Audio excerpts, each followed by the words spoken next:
रे ग रे सा आ रे रे आ रे ओ शा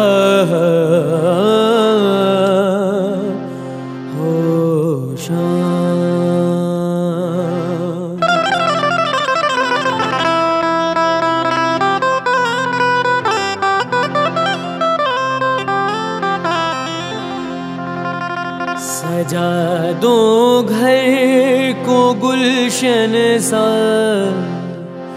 सजा दो घर को गुलशन सा, मेरे सरकार आए हैं। सजा दो घर को गुलशन सा, मेरे सरकार आए हैं। मेरे सरकार आए हैं, मेरे सरकार आए हैं। मेरे सरकार आए हैं, मेरे सरकार आए हैं। मेरे सरकार आए हैं। लगे कुटिया भी दुल्हन सी, लगे कुटिया भी दुल्हन सी, मेरे सरकार आए हैं। सजा दो घर को गुलशन सा, मेरे सरकार आए हैं।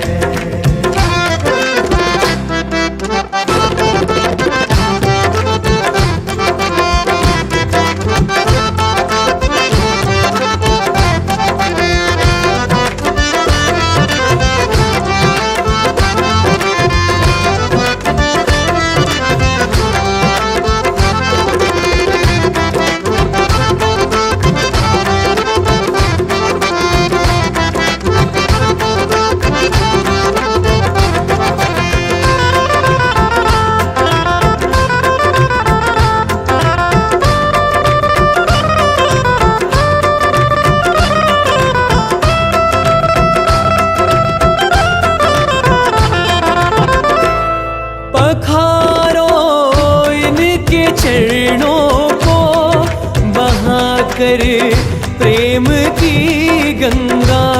पखारो इनके चरणों को बहाकर प्रेम की गंगा।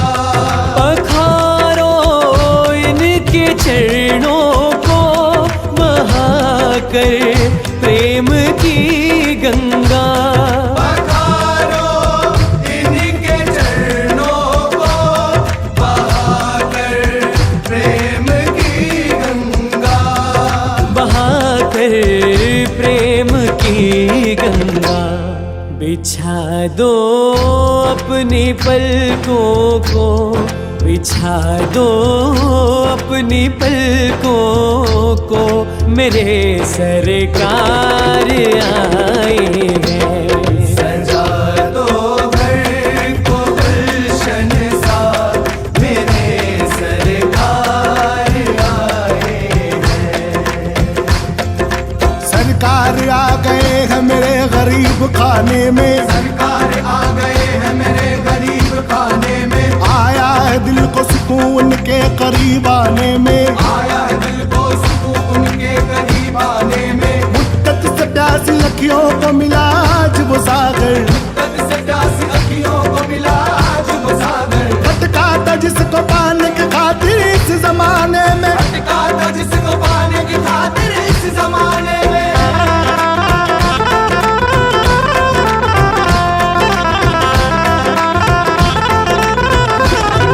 उमड़ आई मेरी आंखें देख कर अपने बाबा को। उमड़ आई मेरी आंखें देख कर।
अच्छा भाई ये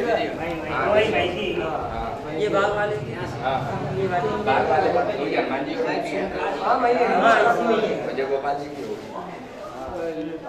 गोपाल जी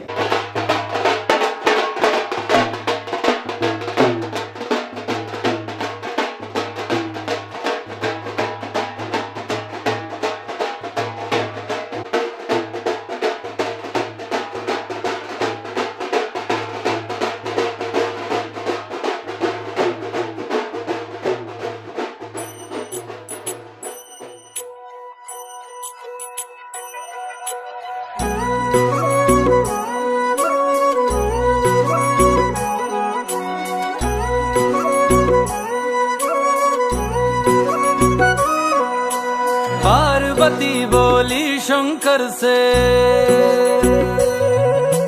पार्वती बोली शंकर से, सुनिए भोलेनाथ जी, रहना है हर एक जन्म में मुझे तुम्हारे साथ जी, वचन दीजिए ना छोड़ेंगे कभी हमारा हाथ जी।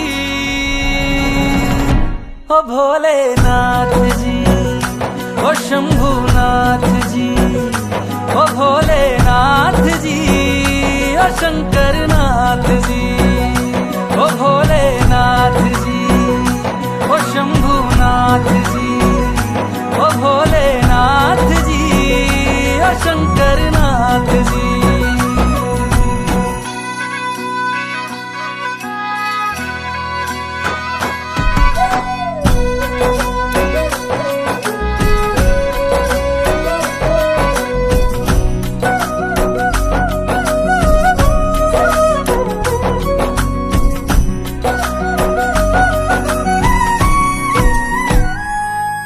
जैसे मस्तक पे चंदा है गंगा बसी जटाओं में, वैसे रखना है अविनाशी मुझे प्रेम की छाँव में।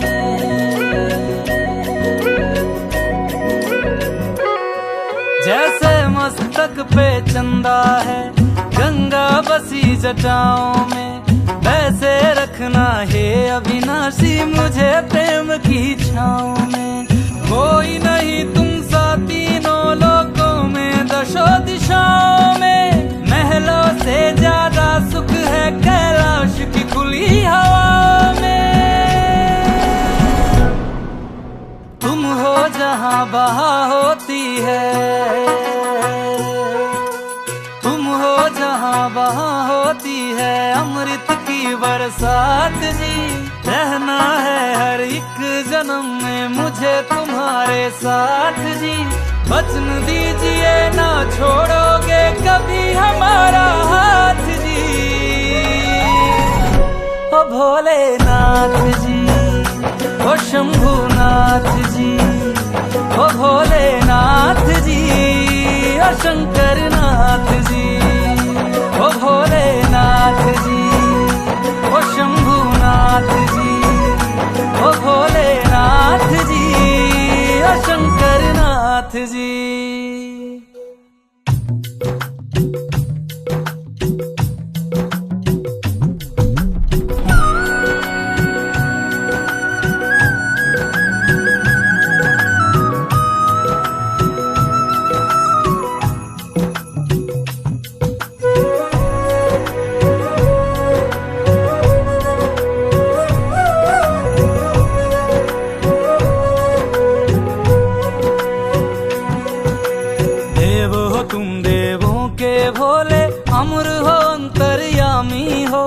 भाग्यवान है हम त्रिपुरारी आप हमारे स्वामी हो, देव हो तुम देवों के भोले, अमर हो अंतर्यामी हो, भाग्यवान है हम त्रिपुरारी आप हमारे स्वामी हो।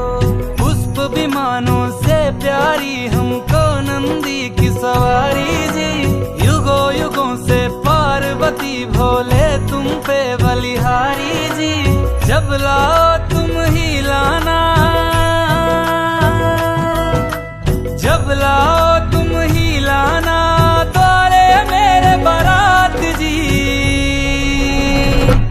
भोलेनाथ जी।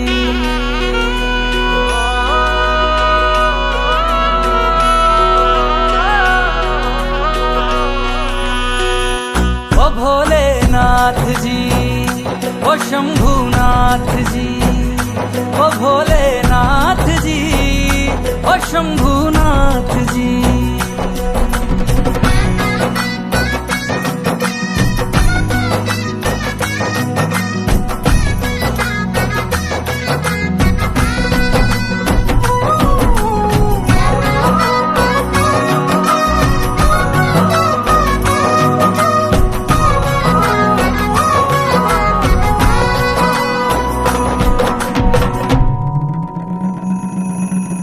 प्राण मेरे बसते हैं तुम में, तुम बिन मेरी नहीं गति। अग्नि कुंड में होके भस्म तुम हुई थी मेरे लिए सती। शिव बिन जैसे शक्ति अधूरी, शक्ति बिन शिव आधे है। जन्मों तक ना टूटेंगे ये जन्म जन्म के नाते हैं। तुम ही मेरी संध्या हो गौरी, तुम ही मेरी प्रभात जी। वचन मेरा ना छोड़ूंगा कभी तुम्हारा हाथ जी। सदा रहे हैं सदा रहेंगे गौरी शंकर साथ जी। हे गौरा पार्वती, हे गौरा पार्वती जी। भोलेनाथ जी, ओ शंकर नाथ जी, ओ भोलेनाथ जी, ओ शंभुनाथ जी, ओ भोलेनाथ जी, ओ शंकर नाथ जी। ओ मेरा भोला है मेरे साथ साथ, मैं झूम झूम के नाचूं। मेरा भोला है मेरे साथ साथ, मैं झूम झूम के नाचूं। मैं झूम झूम के नाचूं, अरे घूम घूम के नाचूं। मेरा भोला हो मेरा भोला, मेरा भोला है मेरे साथ साथ, मैं झूम झूम के नाचूं। मेरा भोला है मेरे साथ साथ, मैं झूम झूम के नाचूं। ओ भोलेनाथ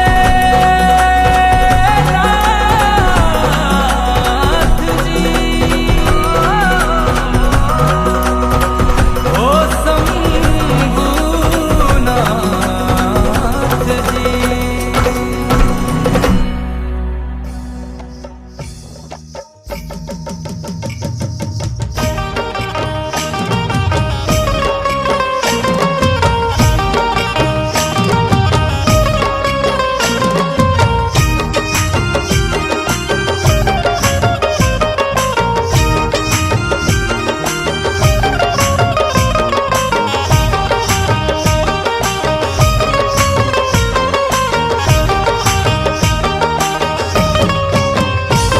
उज्जैन में हर रंग के दीवाने मिलेंगे।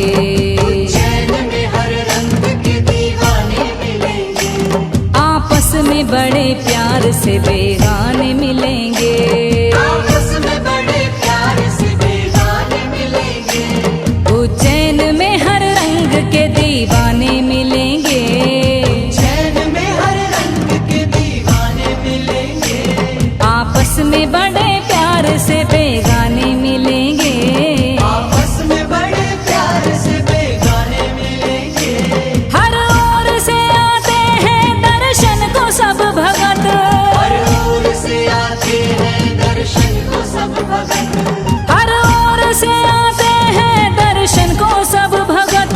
मेरे बाबा महाकाल के दीवाने मिलेंगे। तकदीर मुझे ले चल महाकाल की बस्ती में। तकदीर मुझे ले चल महाकाल की बस्ती में। तकदीर मुझे ले चल महाकाल की बस्ती में। तकदीर मुझे ले चल महाकाल की बस्ती में। तकदीर मुझे ले चल महाकाल की बस्ती में।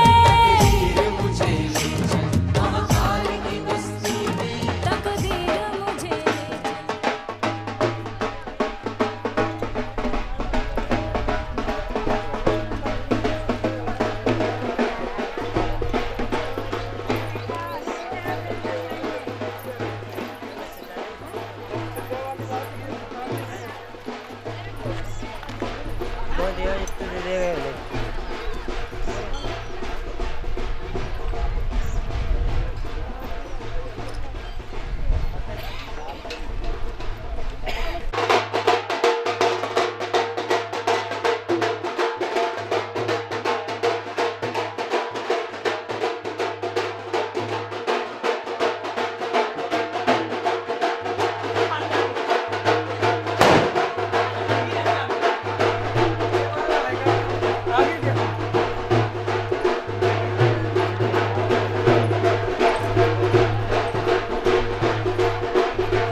शिव भोला भंडारी बाबा भोला भंडारी शिव भोला भंडारी बाबा भोला भंडारी शिव भोला भंडारी बाबा भोला भंडारी शिव भोला भंडारी बाबा भोला भंडारी शिव भोला भंडारी बाबा भोला भंडारी शिव भोला भंडारी बाबा भोला भंडारी श्री राम जी रोज डालते जिनके गले में माला श्री राम जी रोज डालते जिनके गले में माला वो अविनाशी घट घटवासी है शिव भोला भाला शिव भोला भंडारी बाबा भोला भंडारी शिव भोला भंडारी बाबा भोला भंडारी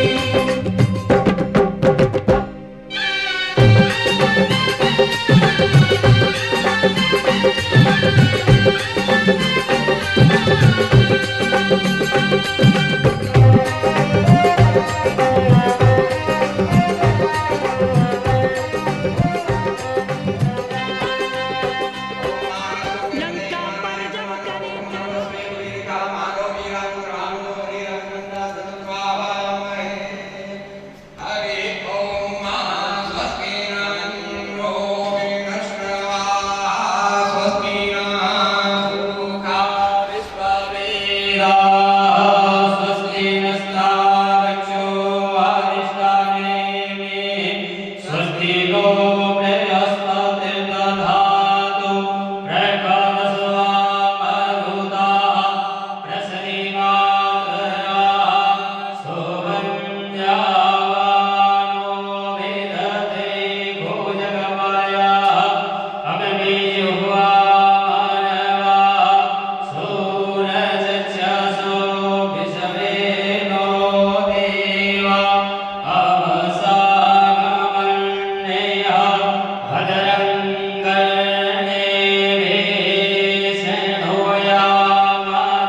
ऋतुफलं समर्पयामि शुद्ध्यार्धाङ्गलं समर्पयामि दशादिभ्यं समर्पयामि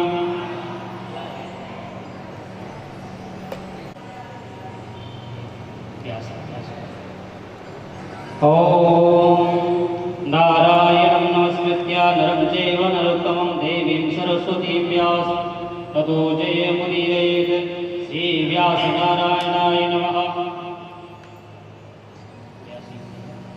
व्यासनारायणाय नमः। गन्धाक्षपुष्पाणि समर्पयामि।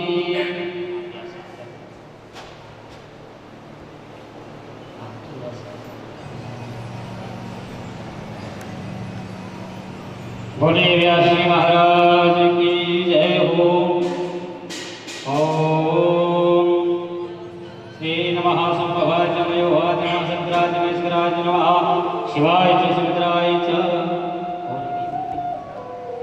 श्री व्यास जी महाराज का वंदन करेंगे, अभिनंदन करेंगे, जो बड़े ही सुशील और निर्मल स्वभाव के हैं, जिन्होंने हरि गंगी धारा ओम जय शिव बोले हरि शिव ब्रह्मा विष्णु सदा शिव ब्रह्मा विष्णु सदा शिव हरि गंगी धारा ओम जय शिव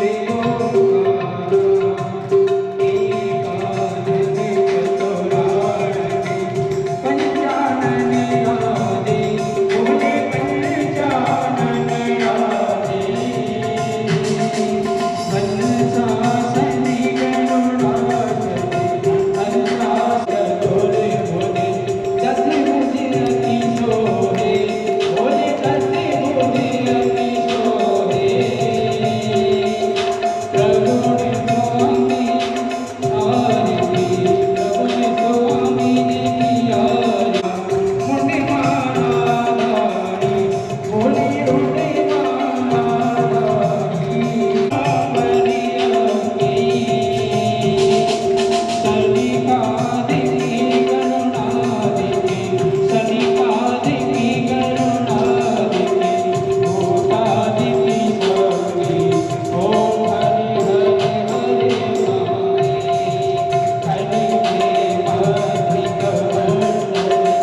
सकल सुरगणा सुप्रचंड सिंधुराकीर्ण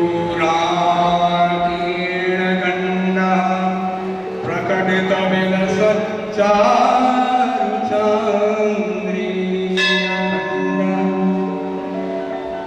गंडस्थानांत गंड स्मर हर हरय कुंडलीभूत शुंड विघ्नानां कालदंड प्रभवत भवतां भूतये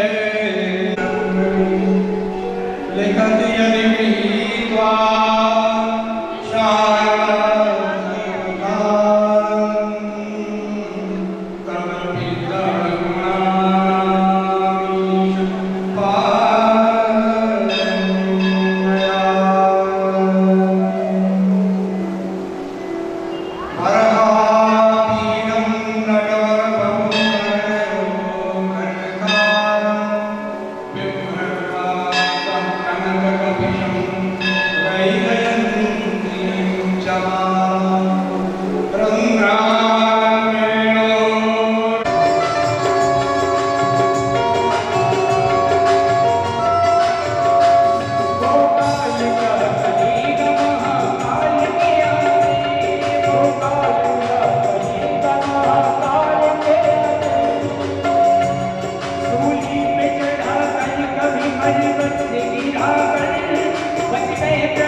भगवान गिरिजारमण भगवान शंकर की कृपा से आज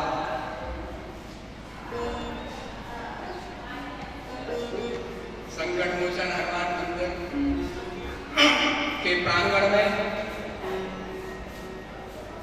हनुमंतलाल साक्षात हनुमंतलाल विराजे के सानिध्य में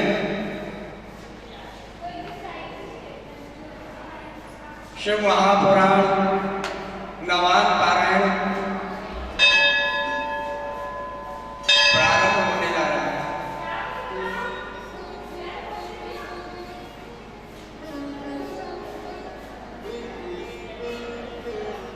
ये बहुत बड़ी कृपा है।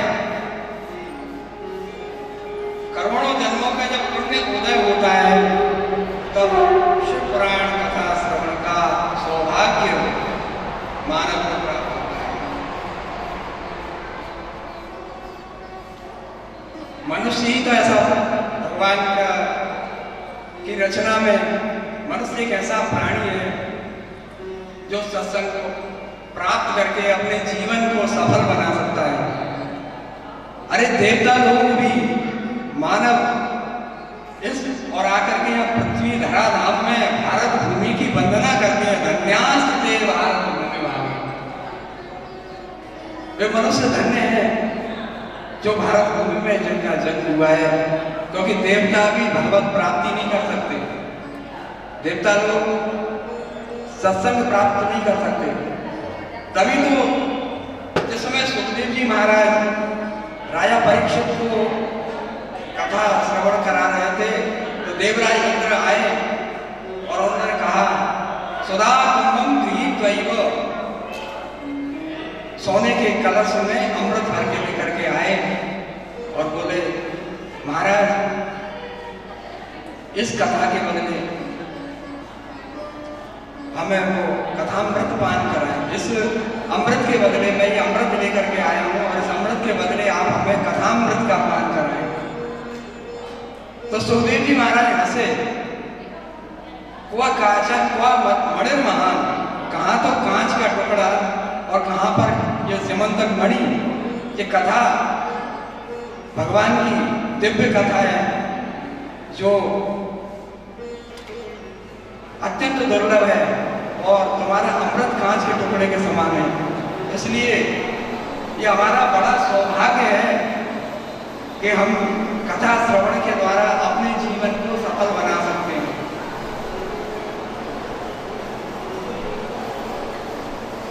ये मानव जीवन का ये सत्संग सबसे बड़ा फल है और भगवान भोलेनाथ की कृपा से आज श्रीवास्तव जी के संकल्प से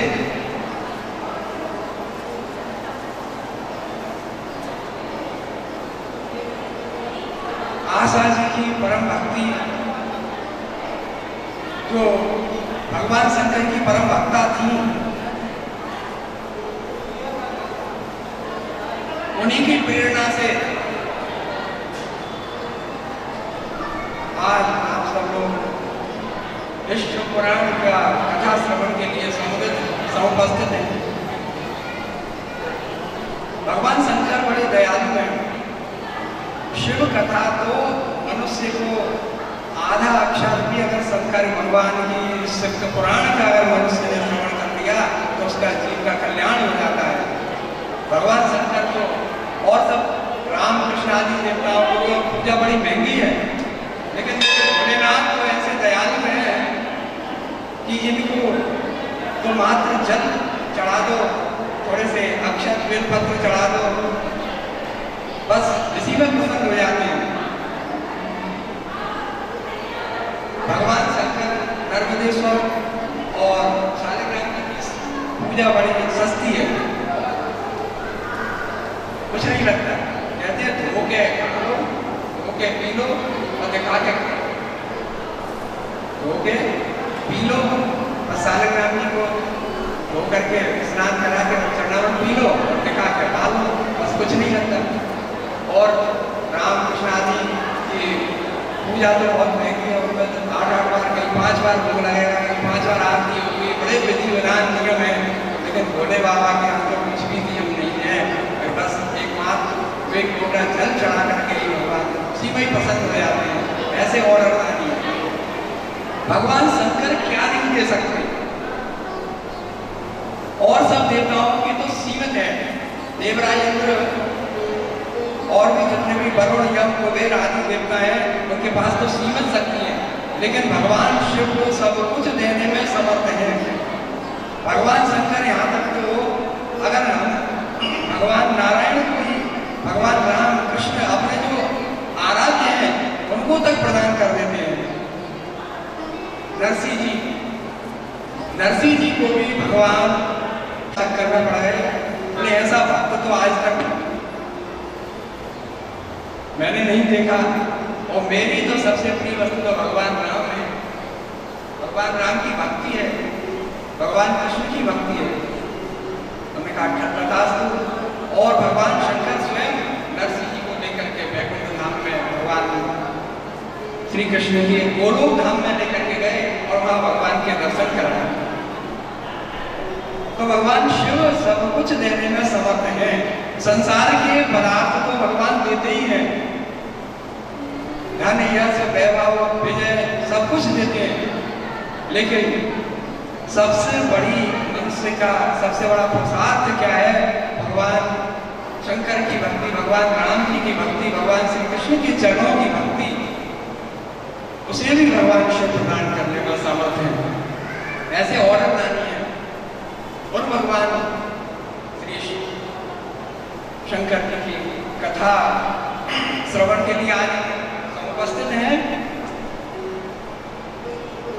तो सबसे पहले किसी भी शिव पुराण के महात्म्य का वर्णन किया है। किसी भी वस्तु को हमारे जितने भी है, नर्मदा जी का महात्म्य है, बद्रीनाथ के दर्शन का महात्म्य है, वृंदावन धाम का महात्म्य है, हर चीज का महात्म्य है।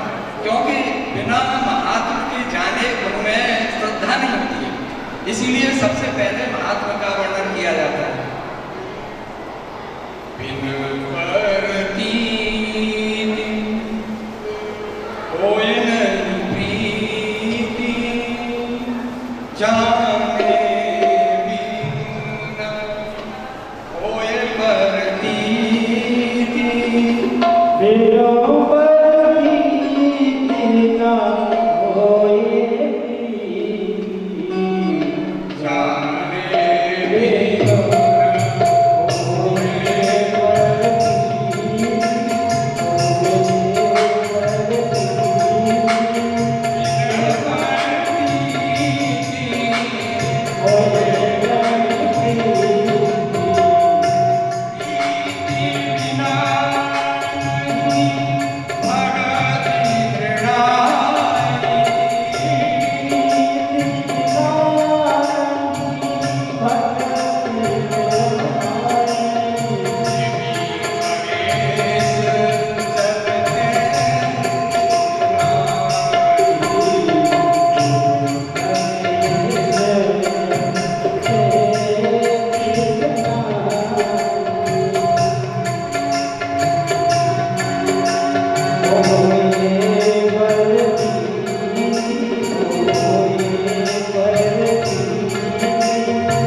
बिना प्रतीति माने जाने बिना जाने, प्रतीति माने विश्वास। किसी भी वस्तु के बारे में जब तक हमको ज्ञान नहीं होगा उसमें श्रद्धा नहीं होगी, और जब तक श्रद्धा नहीं होगी तो विश्वास दृढ़ नहीं होगा, और जब विश्वास नहीं होगा तो उसका फल में प्राप्त नहीं होगा। इसीलिए शिव पुराण, श्रीमद् भागवत, नर्मदा जी का महात्मा, हर चीज का महात्मा, उसका वर्णन पहले किया जाता है। तो उसी संदर्भ में सूत जी महाराज शौनकादिक ऋषि, शौनक जी महाराज सूत जी महाराज से प्रश्न करते हैं कि महाराज कि ज्ञान वैराग्य सहित भक्ति से प्राप्त होने वाले विवेक की वृद्धि कैसे होती है। 4 प्रश्न किए शौनक जी महाराज ने नैमिषारण्यवत तीर्थ में।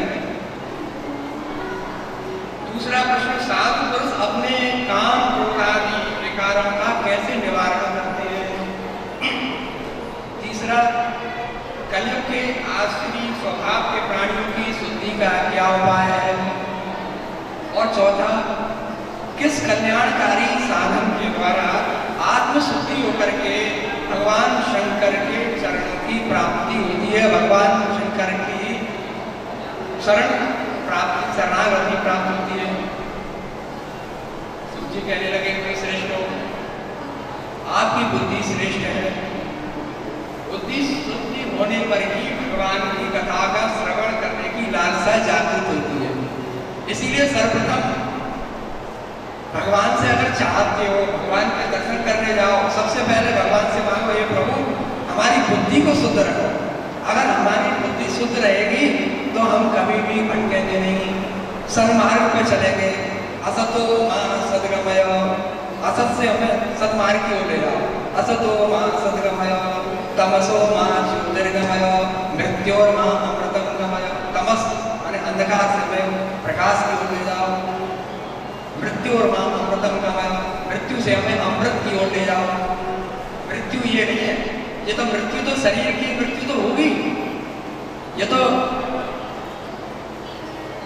सत्य है, लेकिन मृत्यु और मां अमृत माने ये जो हमारी आत्मा है ये भगवान के चरणों में लग जाए, बस भगवत प्राप्ति हो जाए। यही जीते जी जीवन मुक्ति का साधन होता है, और यही शिव पुराण जीते जी मनुष्य को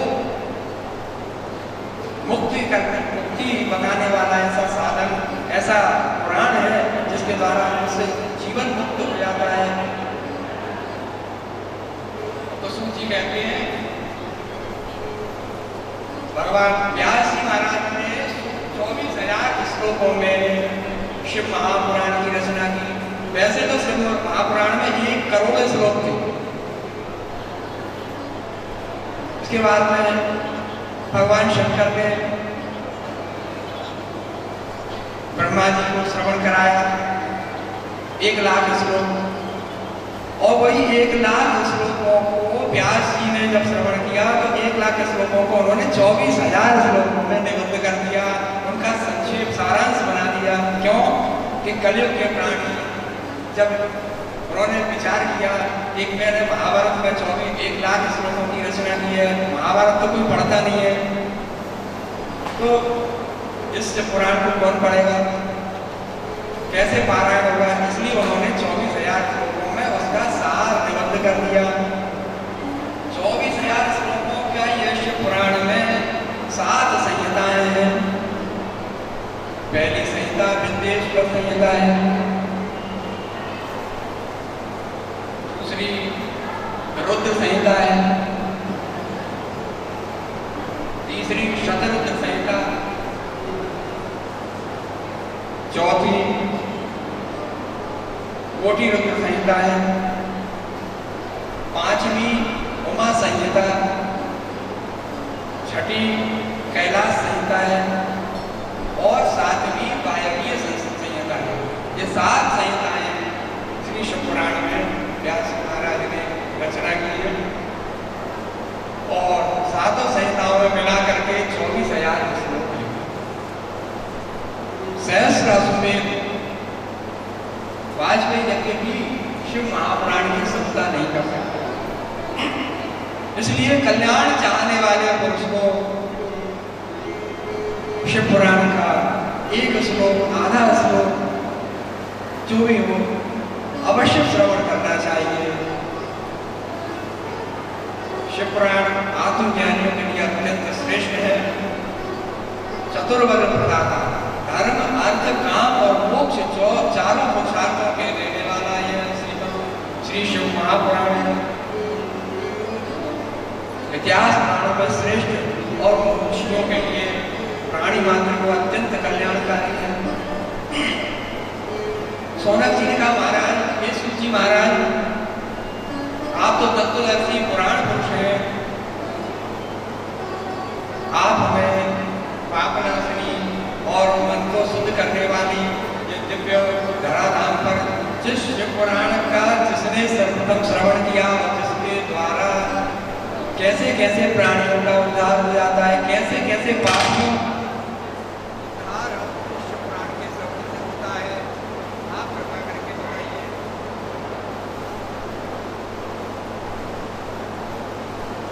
शंकर भगवान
हाँ